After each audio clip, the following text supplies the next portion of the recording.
Assalamualaikum warahmatullahi wabarakatuh. Waalaikumsalam.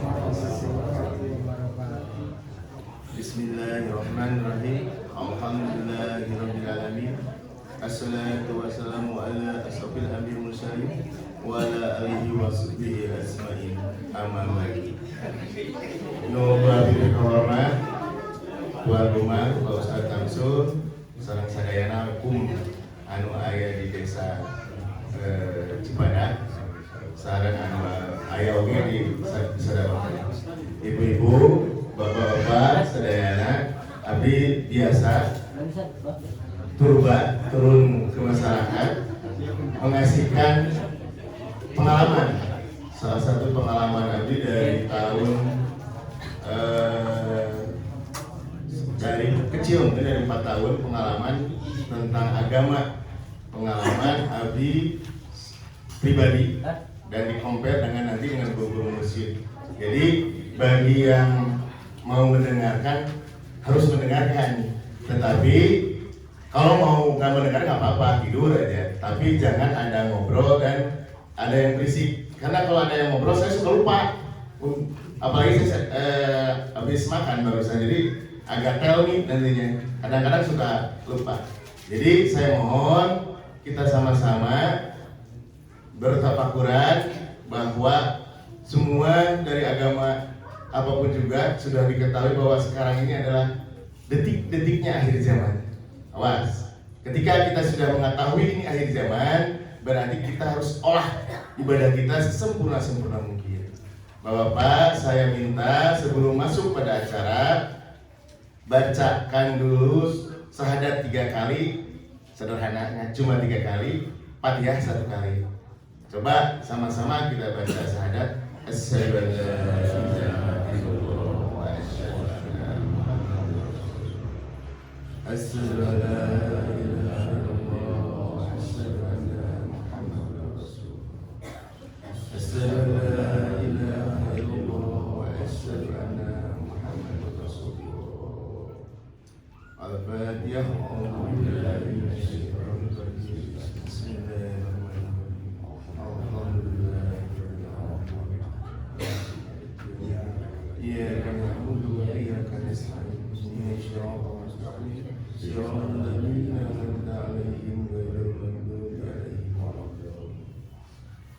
Alhamdulillah hatur nuhun, mudah-mudahan doa urang dijabah anu teu gampang cinganggap damang sabari-bari.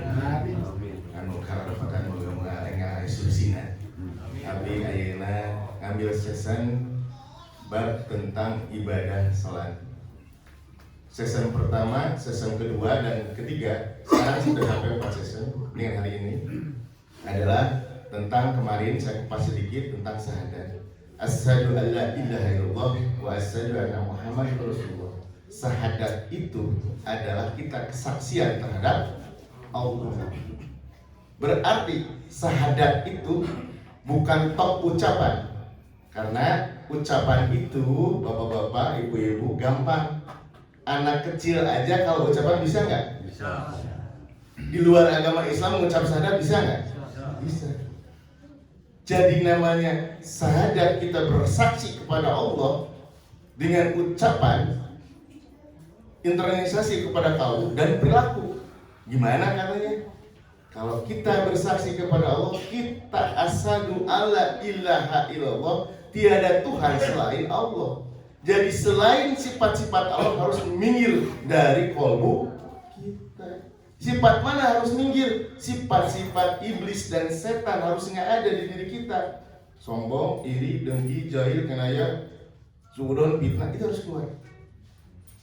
Kenapa? Karena kita bersaksi kepada Allah. Untuk apa kita bersaksi kepada Allah, tapi kita mungkar di dalam batin dan perilaku? Makanya tadi kata Kang Tamsul, saya 5 periode baru ngebangun rumah karena syaratnya pembersihan kolbu adalah tidak terikat oleh duniawi atau terkenal dengan ajaran tasawuf. Saya akan mengambil ajaran tasawuf nggak dari satu madhab, nggak dari satu sisi. Guru-guru mursyid saya adalah pertama banyak, hanya 3 aja yang ambil di sini. Nanti kita jabarkan tentang ibadah sholat dari pemikiran Syekh Siti Jenar dengan pemikirannya Syekh Siti Jenar dengan Bandung Galing Kalaubusi terkenalnya. Pemikiran Syekh Siti Jenar dengan saya ngambil kitab dari serat Syekh Siti Jenar. Kedua, dari Indonesia itu diwakilan, dari luar Indonesia, dari Timur Tengah, dari Arab, dari Baghdad, Syekh Abdul Qadir Jailani, terkenal dengan Sirul Ansor. Yaitu kitab Sirul Ansor ini, kitab Syekh Abdul Qadir Jailani yang hanya 24 bab tipis sebetulnya. Itu adalah tentang awal kita mau bertasawuf. Nah, yang ketiga di Indonesia ini, nanti di Indonesia ini kebanyakan terkenal, kalau saya Abdul Qadir pasti terkenal. Banyak NU mengenal Wanakib, ya, Wanakib saya Abdul Qadir Jailani, digambarkan tentang cerita-cerita karomahnya, perjalanan hidupnya, itu kan ambil hikmahnya dari situ. Terkenal dengan torekatnya Qadariyah.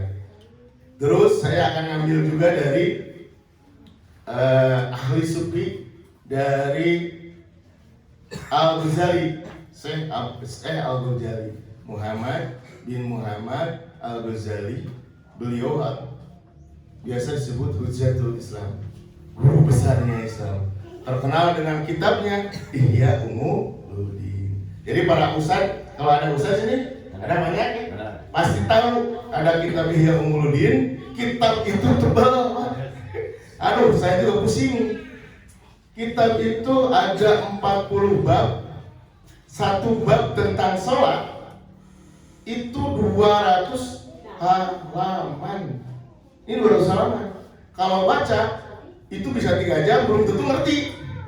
Nah, bapak-bapak, ibu-ibu, saya hanya menyampaikan merangkum sedikit-sedikit dari 3 ajaran sufi. Pertama saya ajarkan ini sufi yang agak jelimet dari Syekh Siti Jenar, ada sufi yang falsafi, sufi yang ekstrim. Jadi ada sufi yang ekstrim, seperti saya pernah baca Ibrahim Adhan. Dia dari seorang raja turun jadi rakyat. Bayangkan, ada nggak di sini seorang udah jadi raja, udah jadi presiden, mundur demi untuk bertasawuf. Dan sama halnya dengan Al-Ghazali, dia seorang profesor besar, sangat dikagumi, dia ahli fikih, pokoknya dia itu guru besarnya, dan dia itu penasihat raja, dia mundur demi ilmu tasawuf.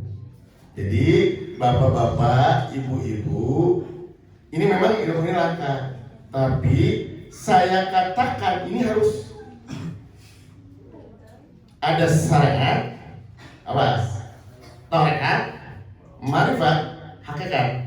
Ini menurut ketiga ini. Kalau ada Ibu Robi dan lainnya, ada syariat, tarekat, hakikat, marifat. Ini tergantung orang yang berjalan. Jadi bahwa ilmu ini satu kesatuan yang tidak bisa dipisahkan. Kalau kita meruntut kepada surat Al-Quran Al-Baqarah 208, ini saya terangkan di surat Al-Baqarah, nanti diingat-ingat, nanti terus nanti akan saya bagian YouTube-nya, bahwa gambarannya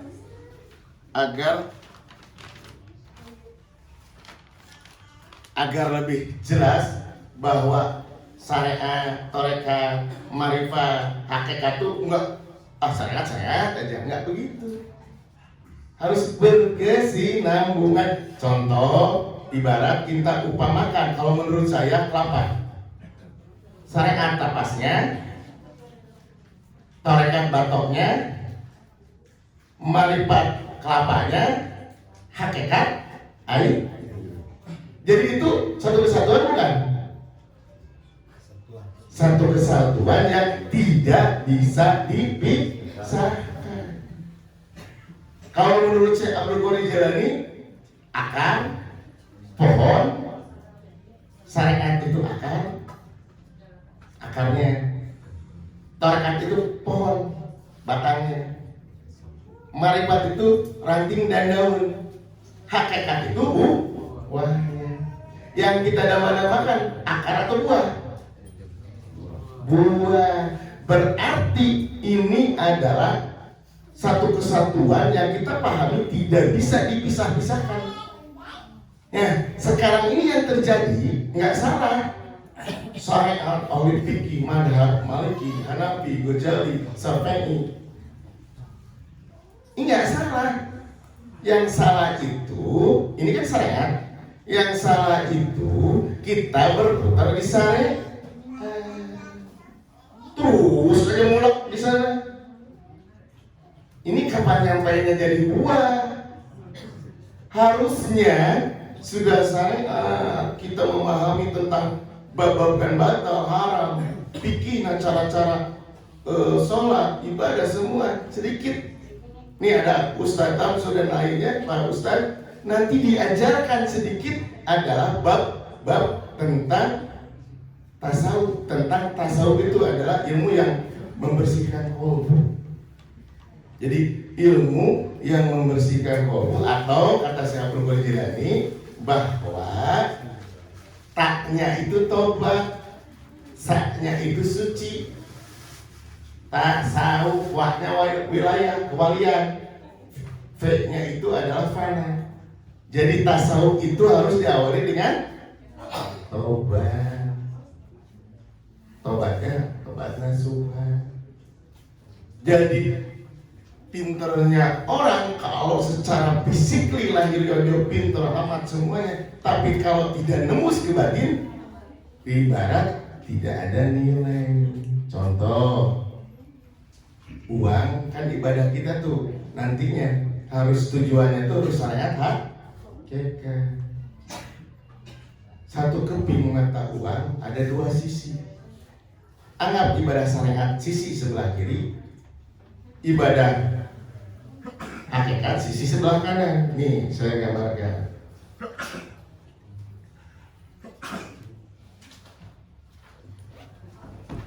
Itu ada uang. ini syariat. Kalau syariat itu full, ada nggak gambarnya syariat? Ada kan? Satu sisi. Tapi kalau tidak nembus hakikat kepada batin, ini nggak ada, kosong, nggak ada gambarnya. Ada nggak nilainya ini uang? Tidak ada. Begitupun sebaliknya, kita ngopinin batin aja, tetapi lahir tidak open.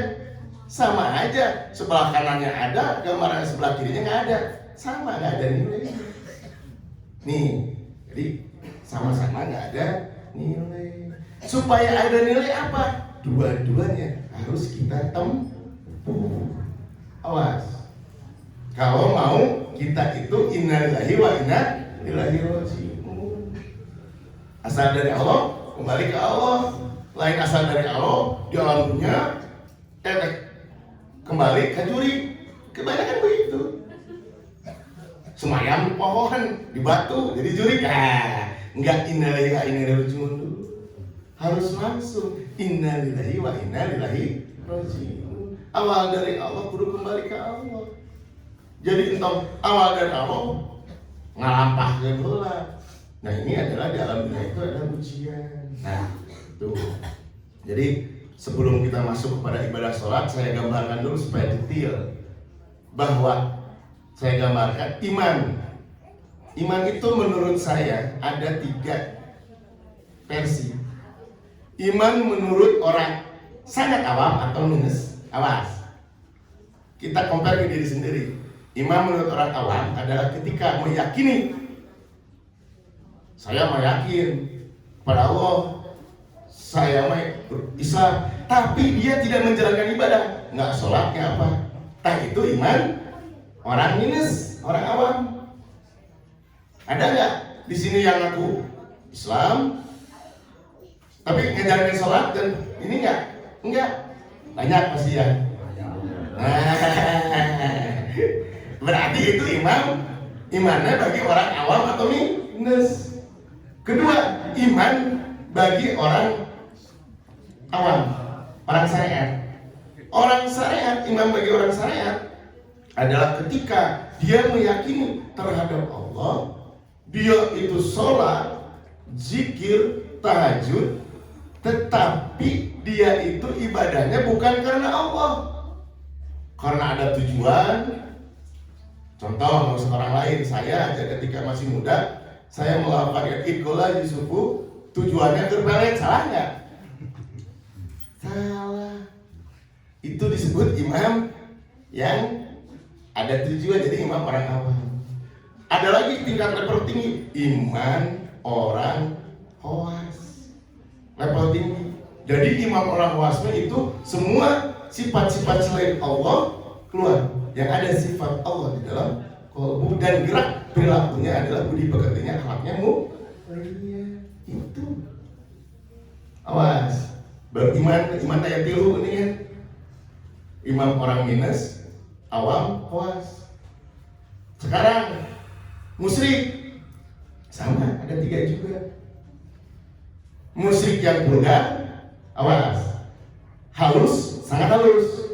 Nih harus paham dulu fondasinya, karena syahadat itu fondasi tauhidnya harus kuat. Untuk apa kita ngebangun sholat itu tiangnya agama tanpa fondasi, hancur gak? Kan hancur. Nih fondasinya tauhidnya harus kuat. Musyrik yang purga gampang kelihatan. Saya mau masuk Islam, saya yang benar, mujah ke Gunung Kawi, musyrik itu musyrik purga. Kita bersekutu pada zina. Ada musik yang sangat halus, yang halus dulu. Ini ya hampir nggak ketarik, musik yang sangat halus. Kita beribadah, tahajud, yang tadi seperti dikatakan, iman orang awam, tahajud, terus-terusan geber, tapi untuk kesaktian, untuk hikmah, agar sakti, dijaya, sudah melenceng. Ibadahnya bukan karena Allah. Awas, itu disebut musyrik yang halus. Ada lagi musyrik yang sangat level tinggi, musyrik yang sangat halus. Gimana caranya? Nih, saya berdakwah, saya berapa? Di dalam diri saya kayak keakuan, saya numpang pinterna. Di dalam hati, jadi kantengina berdiri dalam hati. Ada rasa keaku, ada rasa sombong. Sedangkan yang sombong itu paling dibenci oleh Allah. Paling sangat dibenci oleh Allah adalah orang yang sombong. Karena kata Allah, orang yang sombong itu harumnya surganya tidak akan menghirup. Tuh, makanya beratnya. Jadi bapak-bapak, ibu-ibu, memang enteng-enteng banget. Tapi kita memang hakikinya manusia harus begitu.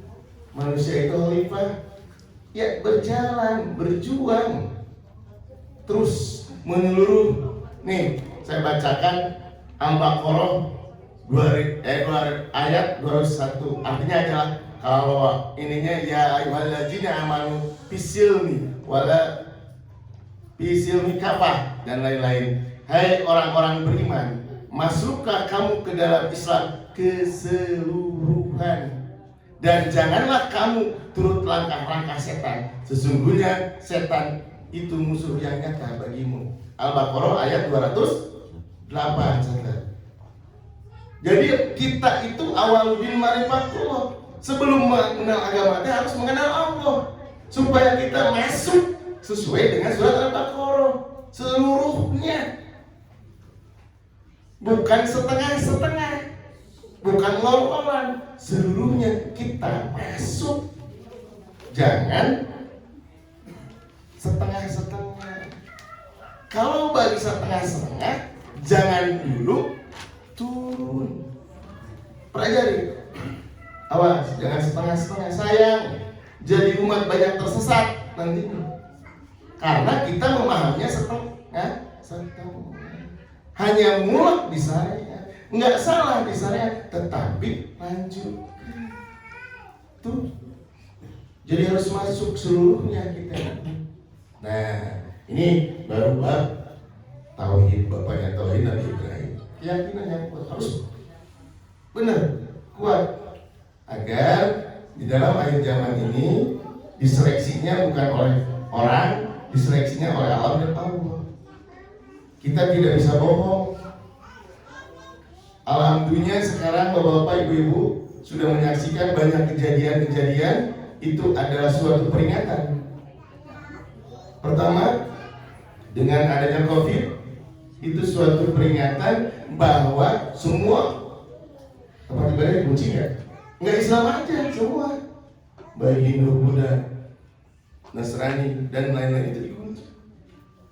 Di situ kita harusnya usaha, harusnya kita tafakuran bahwa kita itu harus masuk pada Guha surat Kahfi, nanti ada terangan surat.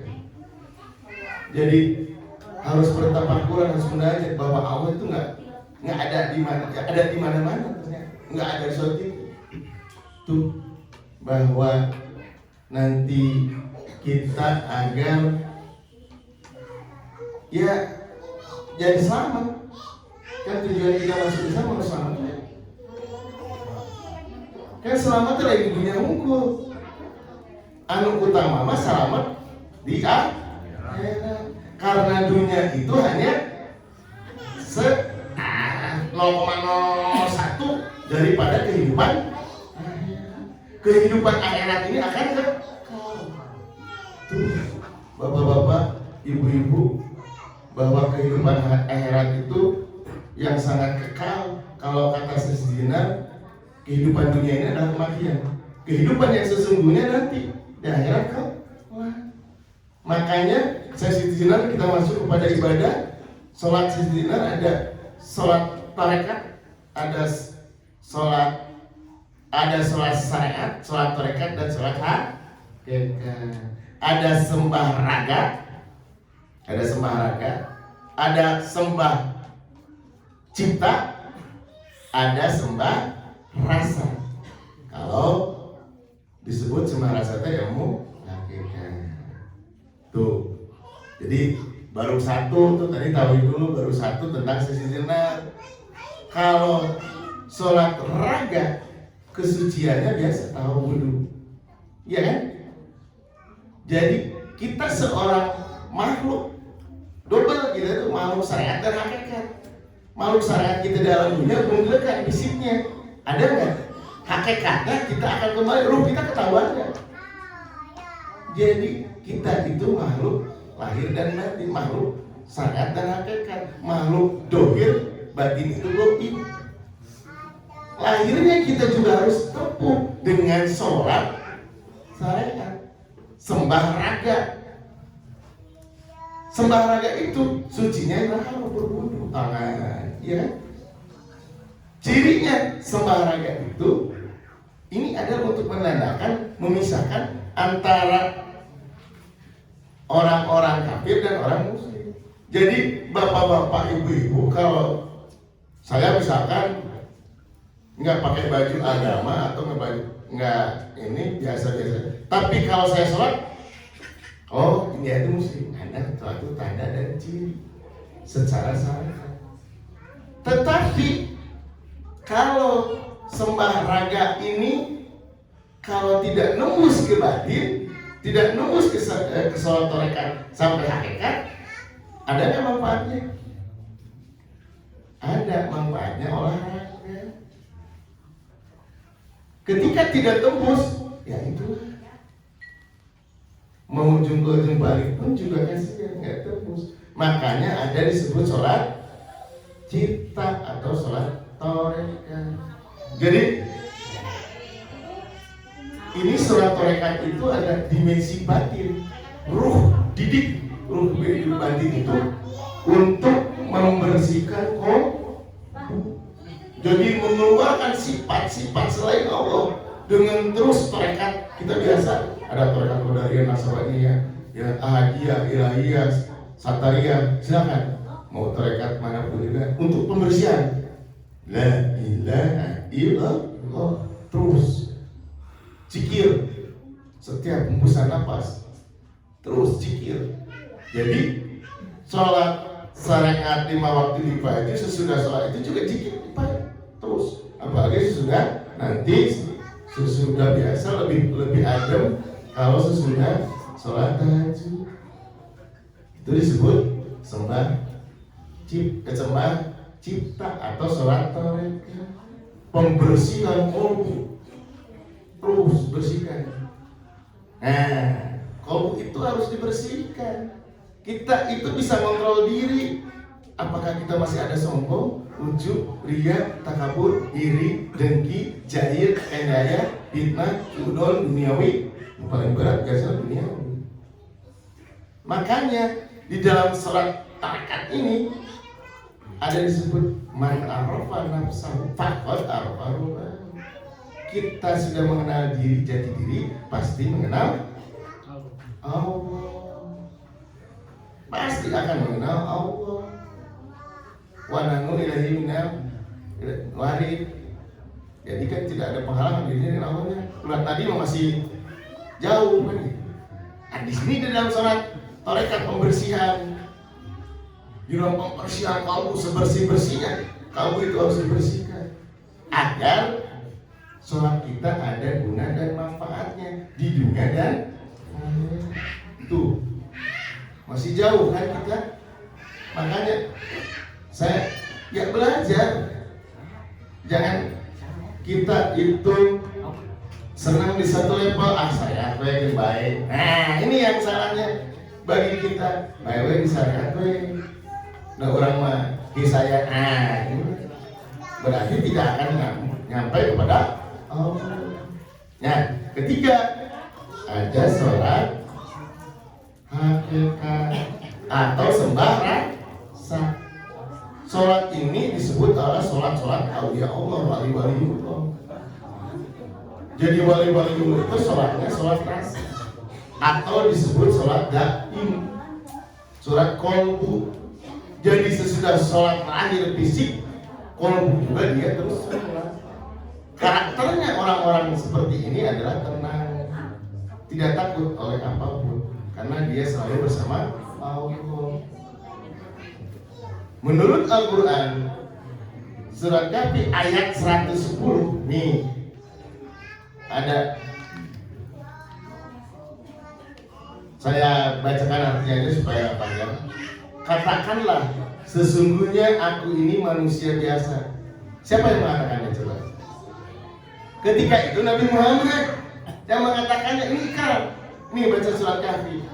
Pak Ustaz pasti tahu surat Kahfi itu adalah 2 perjalanan 7 pemuda dan seekor anjing, dan perjalanan bergurunya Nabi Musa terhadap Nabi Khidir dalam ilmu marifat dan hakikat. Walaupun Nabi Musa nggak mampu baca, kalau kita mengaku Islam, baca Al-Quran dengan arti maknanya yang terkandung di dalamnya. Itu kan bukan surat Kahfi.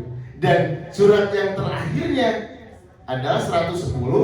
Sesungguhnya aku ini manusia biasa seperti kamu. Ini Nabi loh yang bilang. Nabi yang bilang. Dan yang diwahyukan kepadaku bahwa sesungguhnya Tuhan kamu itu adalah Tuhan yang esa. Barang siapa berharap berjumpa dengan Tuhannya, nih, jadi Nabi Muhammad SAW bersabda, saya manusia biasa, sarua dengan kalian. Kalian semua bisa ketemu dengan Allah. Bisa enggak? Bisa. Ini ucapan siapa?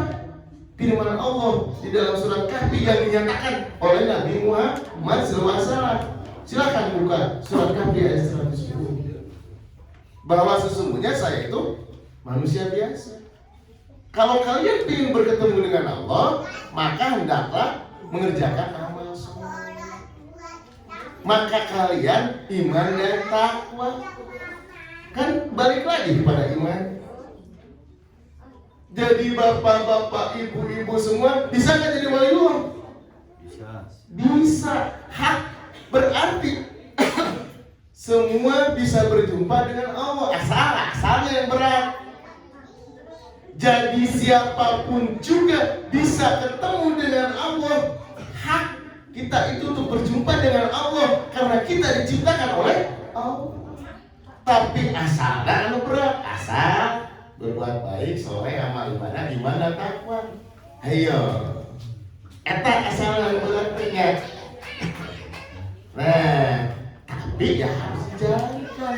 Kalau kita merasa bahwa semua raga, ruh, semua ini yang ada di diri kita ini adalah pinjaman dari Allah, kasih sayangnya Allah.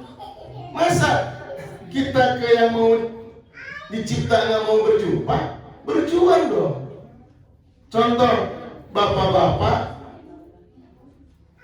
saya punya tanah, saya tuan tanah. Tapi bapak-bapak jual macul di sana tanpa mengenal saya tuannya, saya gaji nggak? Ya enggak, siapa yang nyuruh? Ayo. Jadi harus kenal dulu kepada yang nyuruhnya, kepada yang menciptanya. Makanya ada awaludin marifat dulu. Sebelum mengenal agama itu harus mengenal Allah. Di situ gambarannya. Jadi tauhidnya harus kuat. Bapak-bapak supaya macul itu di tanah saya. Turun-turun anjing saya itu mari kita macul. Digaji mah. Oh, atuh ini. Nah, ini mau mali pacul. Terus sengaja digabungkan buat rumput aja. Jadi harus mengenal dulu bapak-bapak, ibu-ibu.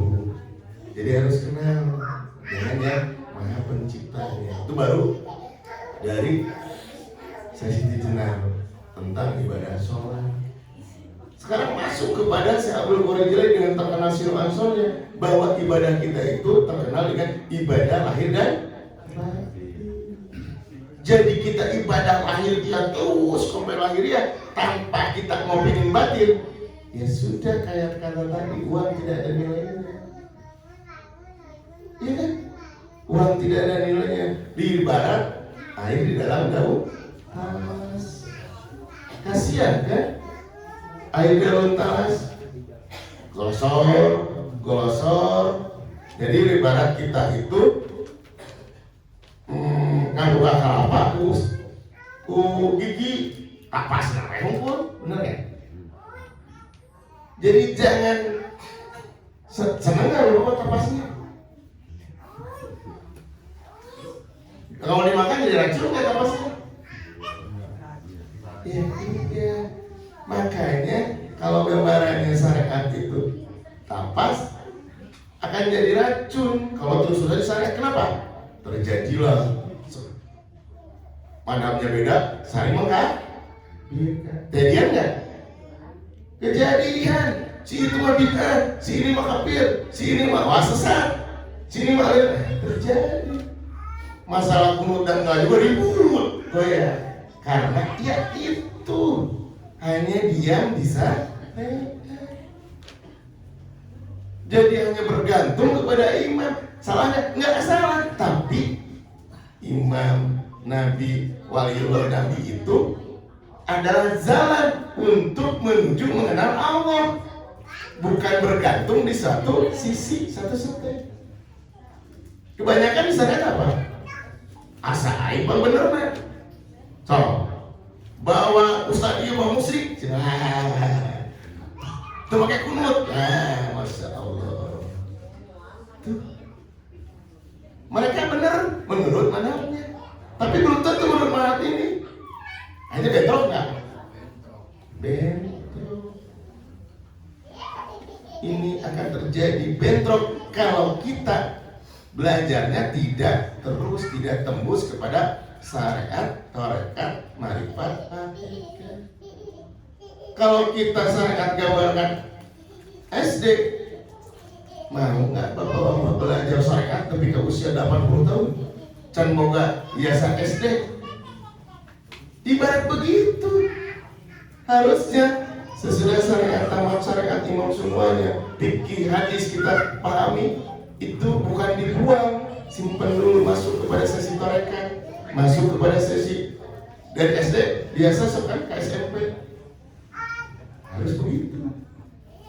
Jadi jangan di syariat muter di syariat, muter putaran di syariat. Nepi ka lieur. Ini kamu lah saling antara masjid A dan masjid E saling maki ributan bos. Saya prihatin, sangat prihatin umat bisa terpecah belah. Pantesan kata Rasulullah bahwa di kemudian hari umatku akan terpecah menjadi 73 golongan yang diterima oleh Tuhan satu golongan. Lumayan tuh. Ya itu nu iman, nu takwa menurut hakikat, menurut Allah dan menurut manusia. Jadi nu iman nu mana? Tadi menurut saya iman menurut hakikat. Iman pada orang-orang yang khawas. Yang akan diterima hanya golongan itu. Ada bapak-bapak golongan A, B, C, D, ada iman mah habis. Yang diterima hanya satu. Dari 73 golongan hanya satu yang diterima olehku. Nu mana? Nu iman jeung nu takwa. Nu mana? Nu iman nu takwa menurut hakikat, menurut Allah. Yang tadi itulah digambarkan. Makanya ngapain harus bertengkar antara golongan A, B, C, dan ini? Harusnya berlomba lah kita mencapai tauhid yang kuat, keimanan yang kuat agar mengenal berjumpa dengan Allah sesuai di dalam surat Kahfi ayat 110. Iya kan? Tuh kudu perang, prihatin antara golongan A, B, C, D, E. Perang kok bener-bener. Ya Allah. Ya iya, kalau dia madhabnya ke A, menurut dia benar. Karena ini kan madhabnya B. Ya menurut B pasti benar ini. Diadukan, ya akan nyambung. Tapi kalau kita sudah bertasawuf akan nyambung madhab apapun juga. Kalau kita sudah sampai hakikat akan nyambung dengan manapun juga. Kebenaran hakikat itu kebenaran hak langsung dari Allah. Jadi hakikat itu ada, pasti ada syariat. Seorang profesor itu pasti SD lama. Jadi itu guru ditanya seorang profesor pasti SD lama. Tetapi syariat belum tentu hakikat, awas. Budak SD belum tentu profesor. Masalahnya. Tapi kalau orang hakikat jangan ditanya ibadahnya. Berarti dia melalui syariat, mereka marifat hakikat. Nggak usah ditanya, ibadahnya full time, 24 jam. Nggak usah, pada masuk nggak usah. Sholatnya pasti sempurna. Karena sudah hakikat. Masa mungkin seorang profesor tidak sekolah SD dan SMP? Tuh. Tapi seorang syariat belum tentu dia SD, SMP, SMA, kuliah. Kalau dia senangnya muter di SD, dia SD terus. Betul nggak? Yang terjadi sekarang ini di alam dunia ini makanya Pak Bariut, Pak bener-bener ini kayaknya jadi syariat tuh. Makanya saya berkolej itu ada ibadah lahir dan batin. Yang diutamakan itu adalah ibadah batin. Nah, di dalam saya berkolej jalani ada terkenal dengan sholat daim. Ini dari Siluan. Sholat daim itu dalam Al-Quran ada di dalam ayat surat Al-Baqarah 238. Hafizu ala sholati wassalamu ilahi wa qumu ilahi kasiti. Jadi artinya aja lah nanti pelihara semua sholat dan sholat wusta dan laksanakanlah karena Allah dengan khusyuk. Jadi pelihara semua sholat lahir dan sholat wusta. Sholat wusta itu sholat untuk membersihkan kolbu. Ada wusta tengah Ari tengah itu bukan berarti sholat di tengah-tengah. Kalau tengah dalam diri kita hati bukan. Ini kolbu. Jadi yang namanya di dalam surat Al-Baqarah 238 itu ada sholat lahir dan batin, itu yang dipakai oleh Syekh Abdul Qadir Jilani. Makanya dia banyak meneliti, mengkafir tentang batin karena ada perintah dari Allah di dalam surat Al-Baqarah 238. Jadi sholat itu ternyata enggak sholat lahir aja, ada sholat batin. Nah, rumit juga ya. Kita karek sholat. Eta karek di dua daerah megaca. Sekarang yang lebih tasawuf yang sederhana itu dari Imam Al-Ghazali, Hujatul Islam terkenal. Beliau itu adalah seorang profesor yang saya sangat salut, seorang profesor besar ahli fikih, dan dia meninggalkan fikihnya karena disuruh oleh kakaknya Ahmad Al-Ghazali, dia beralih pada tasawuf. Terkenal dengan kitabnya yang paling terkenal Ihya Ulumuddin. So, buka handphone, baca sedikit-sedikit tentang agama. Dan hidup itu di dunia itu sebentar. Jangan kita itu bertuhan kepada handphone. Setiap detik handphone buat dilihat. Hari kalau pokok ibadah ke Allah 5 waktu kadang-kadang hese. Lamun 5 waktu kali 3 menit, 5 menit itu paling lama. 5 kali 5 seberapa menit? 25 menit. Hari ningali handphone sampai sapeti tuh timpang nggak? Hari kepada yang menciptakan alam dunia, menciptakan kita semua, ya, nggak 25 menit. Tetapi kepada yang lain-lainnya, Tuhan selain Allahnya, pun kadang-kadang 3 jam. Apalagi kalau orang boga selingkuhan, wah handphone di bawah karena bantah, KPC di bawah, di sini buka. Ya kan itu Tuhan yang jadi handphone. Ini fakta. Jadi kita itu kadang-kadang, ya itulah, kadang-kadang mencintai Allah, kadang-kadang ia ibadah kepada Allah, baru aja ibadah 5 waktu kali 20 kali 5 menit hanya 20 menit, mesti takabur, asapan solehna. Padahal kalau dibandingkan ibadah kepada Allah dengan orang ningali handphone, lebih loba ningali handphone, lebih loba komodasi ningali artis, komodasi ibu-ibu. Setiap pagi sinetron, NTV, malam sinetron, drakor mah pasti. Ari kawali waulio, sahasisna Abdul Qadir Jilani deh. Itu mah tetangga urang, aduh, cik saya banyak yang gitu. Tapi ada ke artis semua, apa karena gini, wah itu senang semua. Apa? Ari ka wali Allah, kakak kasih Allah yang akan menyelamatkan di akhirat yang kekal. Saya tadi pasti gitu. Saya jadi astagfirullahaladzim. Gimana kita mau disebut umat Nabi Muhammad SAW kalau kayak begini? Hanya aku-akuan. Jadi hanya ngaku Islam, bersahadat secara ucapan, KTP Islam.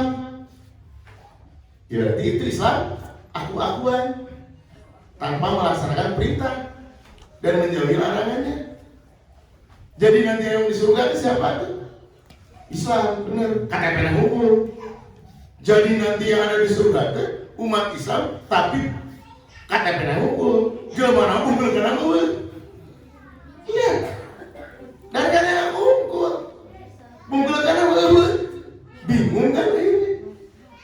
Itu makanya banyak Islam aku-akuan, akhirnya begitu. Yang rugi bukan saya, yang rugi bapak-bapak, ibu-ibu. Kalau kita senantiasa di alam dunia ini tidak menitenan, tidak mengoreksi, tidak tafakuran secara ibadah yang lengkap, ibadah lahir dan batin. Kasihan kan? Orang capek-capek Bismillahirrahmanirrahim, udah capek-capek. Makanya di dalam ibadah itu kan, ayo ibadah itu sempurnakan. Sholatnya, rukunya, sujudnya, tenang. Saya suka ngelihat kalau dari masuk puasa, sholat tarawih kayak balap sepeda, kayak balap ini, pes ya. Waduh, cepat. Ibarat atas, milih siapa yang paling cepat, saya mau mana paling cepat. Wah, tadinya berang tidur. Waduh, cek saya. Masya Allah. Padahal mah kata Imam Ghazali, sholat itu harus tumanina, sempurnakan sholat kita, rukunya, dan harus tahu artinya. Harus tahu. Di dalam sholat, inna sholati wa nusuki wa mahyaya wa mamati lillahi rabbil alamin. Ibadahku, sholatku dan matiku hanya untuk Allah. Itu betul kan? Kalau hanya untuk Allah, berarti kita jangan ingat duniawi. Harus ingat setiap detiknya sholat kita agar bisa sampai tembus kata Al-Ghazali ke batin. Harus pertama, supaya rusuh itu harus pertama kita bacaannya itu tahu arti dan maknanya, apalagi dilaksanakan dalam kehidupan sehari-hari. Ya. Contoh, Bismillahirrahmanirrahim. Dia menyebut nama Allah yang Maha Pengasih, Maha Penyayang. Orang awam mah, Bismillahirrahmanirrahim. Kadang-kadang majau kucing pakai Bismillah, salah nggak? Salah. Harus tembus ke batin bahwa Allah udah jelas Maha Pengasih, Maha Penyayang bagi diri kita. Harus sifat-sifat Allah ada di diri kita. Harus saling asah, saling asuh, saling asih kepada umat manusia dan kepada makhluk ciptaan Allah. Harus berikan, harus saling luruskan. Baru itu disebut tamat Bismillahirrahmanirrahim. Ari bacaan Bismillahirrahmanirrahim, zikirna dipatok 1 juta kali, ari akhlak amarah, arak-arak iblis. Nyakrup nggak match ya? Bismillahirrahmanirrahim, cabong, match nggak? Enggak. Kan harus tekad, lampah, ucap itu 3 ini harus match. 3 ini harus sempurna. Jangan sampai ucap ke Jakarta, saya mana ke Jakarta, ari langkah ke Surabaya, ari hati yang ke Subang, match nggak? Wah, match. Mau nyambung, sok atuh sambungkeun, saetik, tekad heula, lampahkeun, baru ucap. Apa yang saya ini ucapkan bukan pengalaman siapa-siapa, pengalaman pribadi, sehingga saya bisa mengetahui tekad lampah ucap. Selama dari 4 tahun saya itu belajar, tidak punya guru lahiriah. Awas, saya gurunya nyari sendiri, alam, kehidupan, dan guru-guru musik termasuk para wali-wali, para nabi-nabi. Kenapa? Kita akan terjebak nantinya kepada agar supaya terjebak saya membuat tali sendiri, tambang sendiri untuk sampai puncak, mengolah sendiri. Makanya saya 2001 itu dibuka pintu marifat, saya terkenal disebut gelak dahewe. Siapa orang yang mengundurkan diri dari anggota dewan ketika saya masih usia masih muda? Tapi karena kita ingin mengenal Allah, kalau ingin mengenal Allah itu harus kita bersih lahir dan batin, tidak terikat oleh jabatan duniawi, tahta dan wanita. Saya berani. Demi untuk apa? Untuk menyelamatkan diri, keluarga dan yang lain. Itu. Makanya ini ada pengalaman pribadi. Berat ya? Iya berat. tapi harus ditutup. Orang top ketemu dengan presiden aja kita harus rapi, betul nggak? Kudu rapi, baju kudu sengit, minimal alhamdulillah. Apalagi ketemu dengan Allah, lahir dan batin kita harus bersih. Jangan terikat oleh duniawi, jabatan, tahta, wanita. Lepas itu semua. Itu baru kita bisa menjumpai, bisa ketemu dengan Allah. Karena hak kita, karena kita dicipta oleh Allah. Sampai hak kita itu harus perjuangkan hak kita itu. Jangan kita bergantung pada ustaz, bergantung pada bukan, mereka itu hanya gantungan sementara untuk jalan naik ke atas. Gitu. Jangan setek di situ. Terus berjuang, terus dan terus. Nah, ini adalah yang saya ini barusan adalah dari rangkuman, hanya ngambil secukil, sekedik dari kitab Ihya Ulumuddin. Jadi harus sampai arti, makna, dan tujuan. Masuk sekarang kepada Alhamdulillahirabbil alamin. Ada segala puji bagi saya, bagi Allah. Tapi lalu kurang sedikit, asyafi, hanya puji. Salah nggak baca Alhamdulillah aja perilaku? Salah. Dalam ucapan kita Alhamdulillahirabbil alamin, segala pujiannya bagi Allah, tapi perilaku kita malah menghadap kepada iblis. Ya. Ini kebanyakan ini, segala puji bagi Allah, tetapi perilaku sombong, ujub, riya, takabur. Lah, menurut saya, jelema eta mah hirup sombong kan? Saya tuh ustaz paling pintar, batur bodoh, sombong nggak? Berarti ucapan Alhamdulillahirabbil alamin dia itu tidak tamat secara hakikat. Di mata Allah dia nol, malah minus. Baru aja Bismillahirrahmanirrahim, Alhamdulillahirabbil alamin. Kalau dikaji ke dalam, lumayan panjang. Ar-Rahmanir-Rahim, yang maha pengasih dan penyayang, Malik yang mempunyai, yang menguasai hari pembalasan. Ya. Allah di samping Rahman-Rahim, maha kasih, maha penyayang, hati-hati. Yang mempunyai hari pembalasan siapa?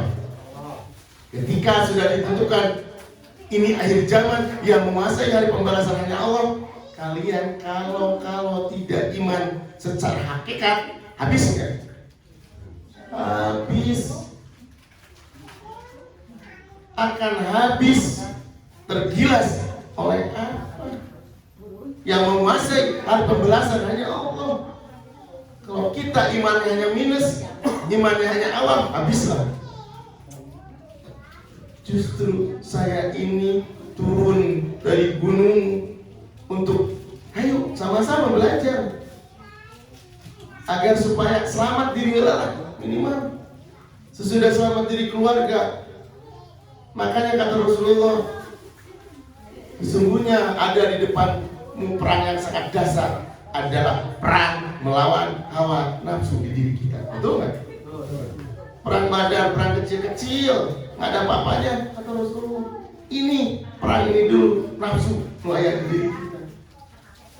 Nafsu amarah, Sufyan, mutmainnah. Paling bagus ada nafsu mutmainnah. Nafsu mutmainnah hiji ngelawan tilu, dia mah amarah, Sufyan sama susah. Nafsu sombong takabur ngelawan hiji, mutmainnah suci. Tilu dirampok di dalam diri kita. Jadi sifat-sifat setan iblis ada di mana? Di diri orang. Lawan ku diri orang. Kan begitu. Saat diri orang mengelawan. Sering-sering tafakuran supaya ngelawan sifat-sifat iblis setan dalam diri kita. Sehingga kita itu sesudah bersih akan mengenal Allah. Selama kita nggak bersih, wassalam. Mengenalnya bu, mengenal setan, iblis. Saya yakin. Makanya harus di-compare kita kepada introspeksi diri, sering-sering berintrospeksi diri, sering-sering tafakuran. Apakah ucapan kita sudah sesuai dengan perilaku kita enggak? Compare. Bismillahirrahmanirrahim. Berarti perilaku pedit, atau di air apa pedit?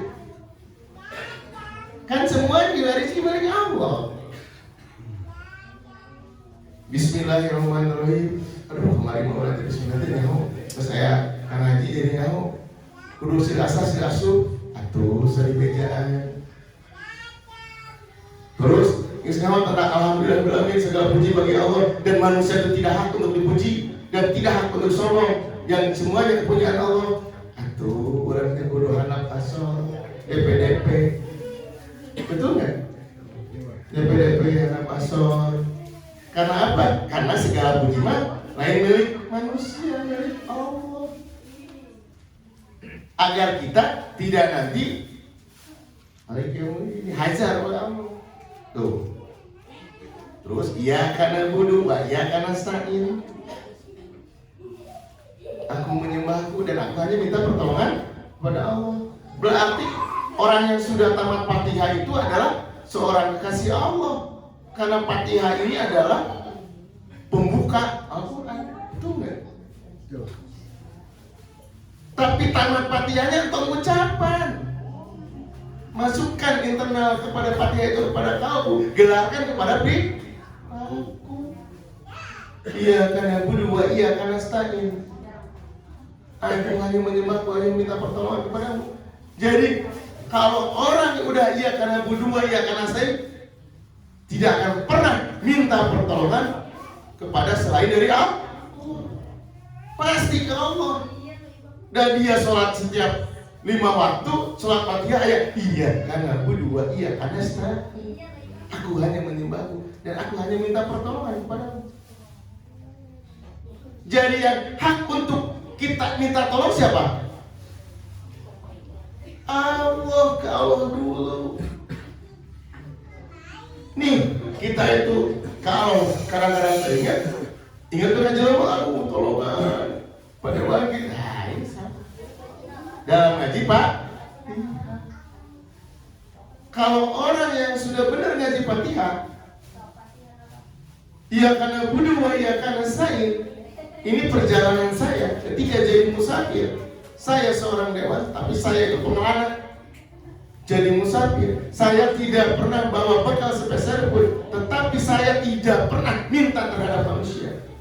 Mintanya kepada Allah. Ketika di perjalanan saya itu kelaparan, saya tidak pernah untuk minta kepada manusia. Apa yang saya lakukan? Ya Allah, kalau saya mati-matikanlah di jalan. Tapi kalau saya berhak untuk hidup, dihidupkan olehmu ya Allah, berikan pertolongan. Tiba-tiba ada orang ngasih makan, itu pertolongan dari Allah nggak? Itu pertolongan dari Allah. Ketika kita sudah memohon kepada Allah, tiba-tiba ada yang menolong. Itu yang benar. Sekarang terbalik. Allah dipohokeun, kacang ini ke dokter, dulu ya. Allah dipohokeun, jelema heula diutamakeun, ayo terbalik. Salah. Ini adalah perjalanan pengalaman saya itu ngerti hidup, makna hidup, kehidupan, dan arti kehidupan itu dari pengalaman pribadi yang saya compare kepada kitab-kitab para waliullah, kepada Al-Quran. Nih, makanya di dalam Al-Quran pertama, Alif Lam Mim Dzalika Kitabu, di dalam Al-Baqarah, sesungguhnya Al-Quran itu diturunkan bagi orang yang iman, betul nggak? Bagi orang yang iman. Lamun orang beriman, berhak baca Al-Quran, silakan. Tapi ngacapruk. Jadilah banyak versi. Jadilah menurutnya pemikiran pengertiannya salah. Karena imamnya baru minus, imamnya baru awam, sudah berani baca Al-Quran, sudah berani tausiah. Apa yang terjadi? Terpecah-pecahlah umat dipercaya.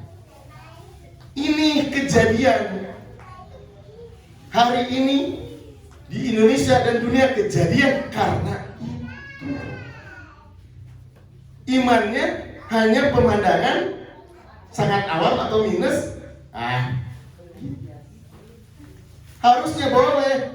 Kalau kita mengetahui imannya minus, baca boleh. Tapi nggak usah diungkapkan dulu. Cernakan, cari guru mursyid, cari guru kiai. Kalau kita ingin mengenal Allah, cari guru mursyid, cari kiai akhirat. Ingin tahu cirinya kiai akhirat?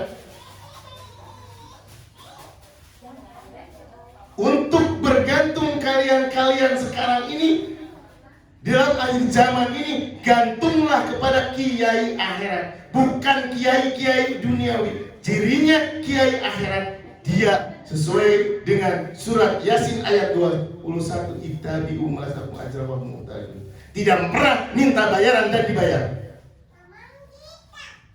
Ciri sederhana bagi kiai ulama akhirat. Kalau mau mengenal Allah dengan sesungguhnya. Tapi kalau mau duniawi, syariat, silakan. Ini bukan firman Rahmat Mulyana, bukan firman Satria, tapi firman Allah di dalam Yasin yang harus saya buka, gelontorkan. Ini sesungguhnya. Salah nggak balik yang dibayar? Nggak salah kalau menurut tinjauan syariat. Tergantung orang meninjaunya. Secara syariat dibayar nggak salah. Tapi kalau saya mencapai marifat atau hakikat tinjauan Allah, salah. Karena tersurat di dalam surat Al-Quran ayat 21, surat Yasin ayat 21. Firman saya, Allah yang berfirmannya, bukan manusia. Allah di surat catat di dalam Al-Quran. Kenapa kita baca Yasin nggak pernah ngebuka makna dan artinya? Itu cara kalau kita mau punya guru mursyid bergantung kepada kiai akhirat. Karena kiai akhirat itu akan menolong kehidupan yang kekal dan abadi. Beda dengan kiai dunia, akan menolong hidup.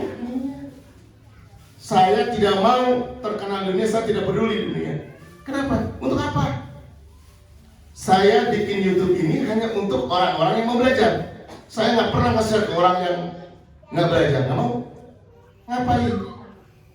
Ayo, kalau mau belajar dengan saya, ayo jalan. Karena saya juga manusia biasa, sama seperti apa kata Nabi, belajar keimanan. Lumayan agak paham.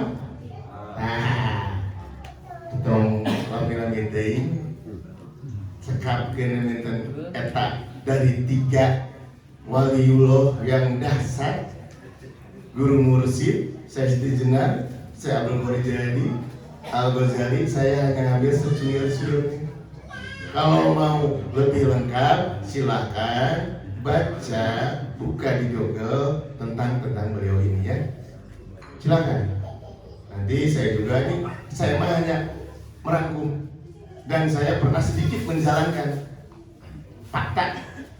Saya sampai mulut itu sedikit menjalankan, walaupun manusia itu tidak akan sempurna, tapi saya berjuang untuk kesempurnaan. Sehingga 25 tahun jadi dewa begini aja, cuek aja, biarin aja. Kenapa? Menjalankan perintah Allah. Syarat utama ingin mengenal Allah tidak terikat oleh duniawi. Bukan kita nggak butuh duniawi, jadi kita tidak terikat kepemilikan. Bahwa harus tahu bahwa ini semua adalah nyawa, raga kita semua, rezeki semua itu milik Allah, dititipkan kepada kita. Titipan kita. Nggak pantas kita dititipkan ngaku-ngaku. Nggak pantas saya dititipkan oleh Allah, jabatan ini jabatan saya. Nggak pantas. Semua adalah titipan dari Allah. Semua itu hanya kita itu dititipin. Ini harus memelihara titipan ini. Awas. Raga kita harus pelihara. Semua raga jasmani dan rohani kita harus pelihara. Dititipan semua. Ibarat saya nitipkan motor ke Ustaz Tamsur, ku Ustaz Tamsur tadi mandian mau amat ke saya. Nah, cik angkutan motor rek dititipkeun, rek dicopot teh balatuk kieu, ban lagi eueuh. Amat ya? Pastinya amat. Nih, kita itu dititipkan raga, nyawa, harta, rizki semua yang dititipkan oleh Allah. Ketika kita kembali, nah penyonggil dititipkan, murka Allah. Wajar nggak Allah murka? Wajar, karena dia punya. Logika saya dititipkan motor ke Ustaz Tamsur, ada pasti copot, banyak hiji, ngamuk saya. Digadekeun. Nah, ini yang terjadi di kita itu. Agama loba digadekeun. Banyak digadekeun. Sok pikirkan renungkan. Kita mengaku agama, kita ngaku diciptakan oleh Allah, tapi ibadah henteu digadekeun. Berarti kayak setan yang iblis, betul enggak? Betul. Digadekeun kita itu. Banyak kita yang menggadekan agama ke setan yang iblis. Ucapan. Nih, banyaknya hari ini di akhir zaman banyak yang menggadekan, banyak yang hafal Al-Quran tapi berlaku si kafir. Sama aja dengan dia menginjak-injak Al-Quran. Awas, baca bagus, segala bagus, tapi dia perilaku tidak sesuai apa yang diperintahkan. Sama enggak secara hakikat dengan menginjak Al-Quran? Injak-injak Al-Quran. Mereka ucapan tidak sesuai dengan perilaku. Yang disebut orang munafik. Makanya saya itu berdosia mendapat kemanapun sesuai dengan pengalaman saya. Bismillahirrahmanirrahim. Tidak terikat oleh duniawi. Ya karena Fatihah, itu kan dari ibadah sholat. Maha suci Allah, Maha agung Allah. Itu aja. Tidak sujud dan ruku. Maha tinggi Allah, Maha suci. Betul, Allah Maha suci. Kita ucapkan subhanallah semua. Tapi diri kita gimana caranya harus jadi suci, kan gitu. Itu makna dari kita sholat, berdiri harus tegak berdiri, yakinan harus yakin ke Allah seyakin-yakinnya. Hanya kepada Allah, iya karena kudu, iya karena nasta'in. Kan begitu. Ruku kita ini kepada manusia kita harus baik.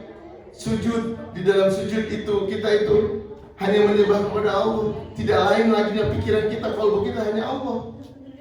Allah yang maha suci, Allah yang maha tinggi, Allah yang maha agung. Kita tidak pantas mengagungkan diri, mensucikan bahasa tidak pantas. Merasa diri maha tinggi, merasa diri jadi pejabat tidak pantas. Dia yang maha tinggi, maha suci, maha agung hanya Allah. Kita bersemarah dalam sujud. Makanya ahli tasawuf kalau sujud itu adalah karena disitulah tempatnya kita berdoa sebenar-benar selepas-lepasnya gitu. Dicekapkan wae sakitu, nanti kalau ada waktu kita sambung lagi. Ini baru tentang ibadah sholat. Makanya ini contoh ya 5 syahadat, sholat, zakat, puasa tuh. Simpel aja, karena sholat aja 4 sesi. Ya, daripada bawa-bawa usaha di jalan 10 jam, 3 jam, tapi tidak paham untuk apa. Lebih baik sedikit asal mudah, dan saya minta laksanakan sedikit-sedikit di rumah. Ini bekal saya, dunia nanti saya akan bekalan ke ongkos-ongkos mah di amplop aja dunia, bekal dunia.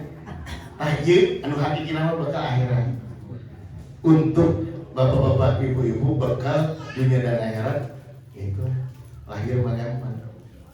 Nah, ketika kita sudah paham tentang batin, insya Allah di dunia pun juga sesuai dengan janji Allah, di dunia pun juga akan apa? Surga dunia.